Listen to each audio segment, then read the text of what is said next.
Mensagem de André Luiz. A vida não cessa. A vida é fonte eterna e a morte é o jogo escuro das ilusões.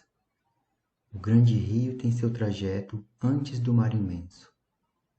Copiando-lhe a expressão, a alma percorre igualmente caminhos variados e etapas diversas.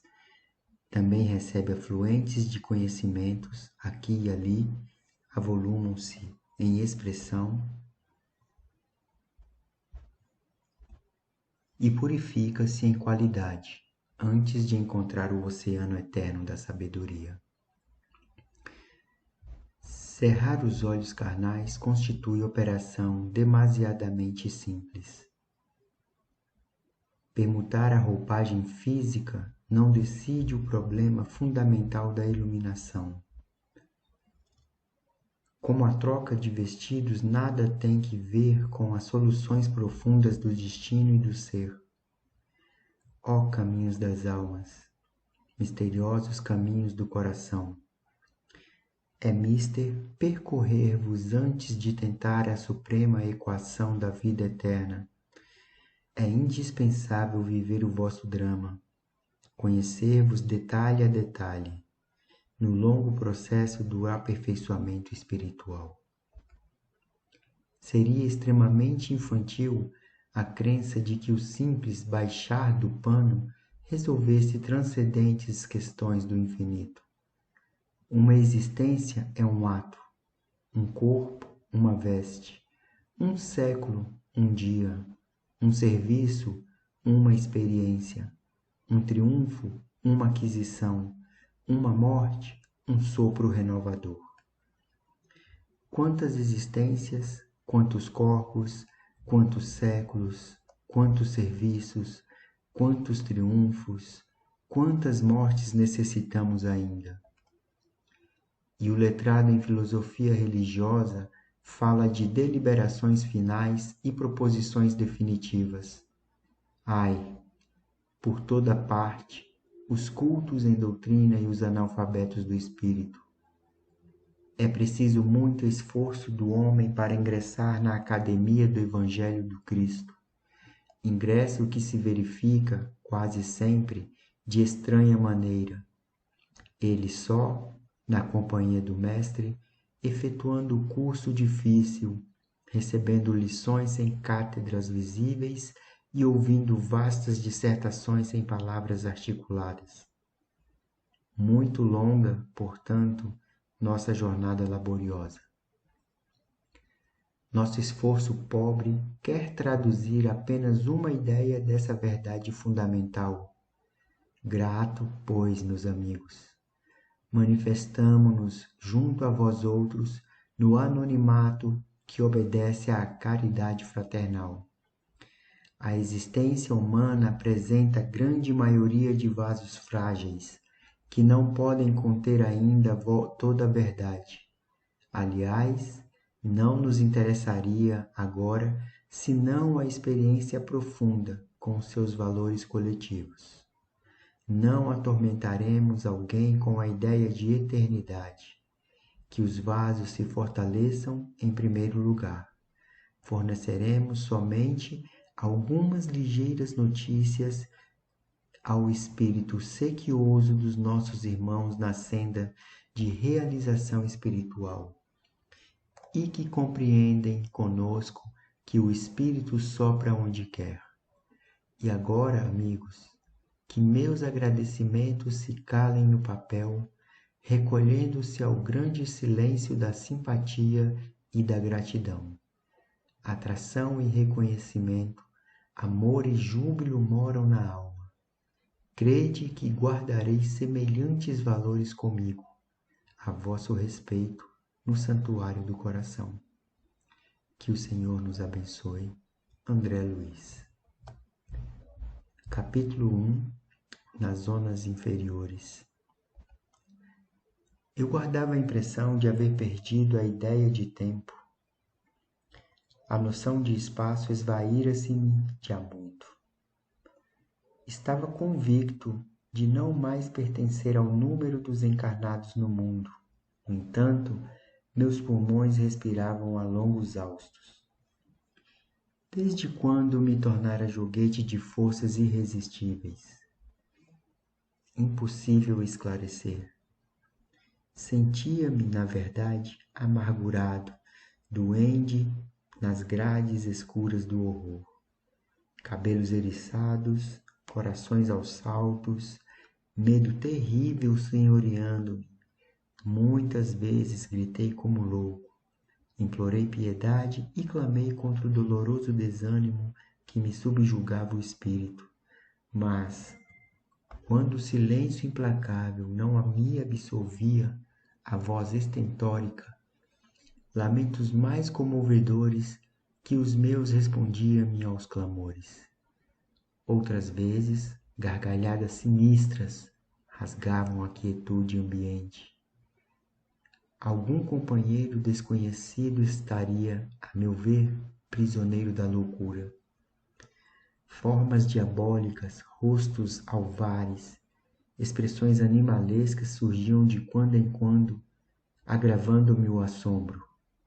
A paisagem, quando não totalmente escura, parecia banhada de luz alvacenta, como que amortalhada em neblina espessa, que os raios de sol aquecessem de muito longe.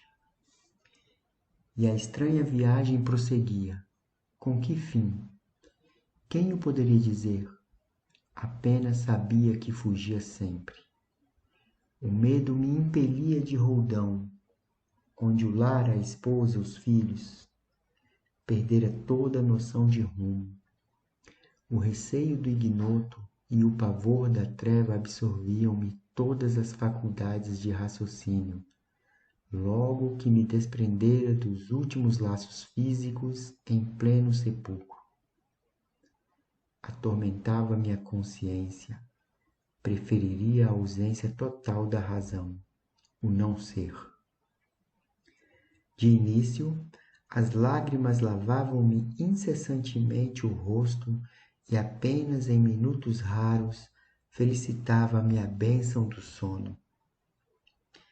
Interrompia-se, porém, bruscamente, a sensação de alívio. Seres monstruosos acordavam-me, irônicos. Era imprescindível fugir deles.